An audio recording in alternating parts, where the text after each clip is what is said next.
Although there are many adjectives to describe Pope Francis' pontificate, for Spanish journalist Eva Fernandez, he is the Pope of Tenderness. This is also the title of her new book. There's something special about Pope Francis that moves people's hearts. I noticed there was something common in his gestures, and it was tenderness. I realized it had to be told so everyone could participate in this common root. It has attracted my attention so much, and it could change people's hearts.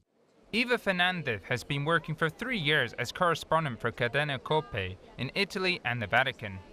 During this time, she was most impressed by Pope Francis' many gestures and personally observed him on his journeys as well as when he's in St. Peter's Square. According to Eva Fernandez, these are not simply gestures, but a translation of words within the message of his speeches. For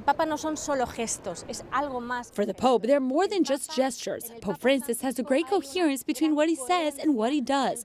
These gestures of the Pope are a concrete manifestation of all his pontifical documents, of all his messages and homilies that we hear daily. In her book, she shows the Pope's gestures come from the Gospel, and his model is the Good Samaritan, who stops to attend to those who suffer. Therefore, Pope Francis' message to Catholics is to focus their gaze on the Gospels. It's something that really catches your attention. Pope Francis travels miles simply to attend to the suffering of others and draw attention to those the world has forgotten.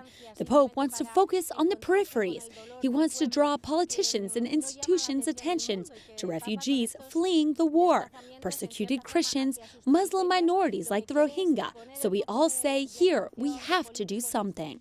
Eva Fernandez is convinced the best way to understand the pontificate of Pope Francis, without being carried away by the noise of the media, is to observe him closely, listen directly to what he says, and be guided in the same direction as those gestures of tenderness.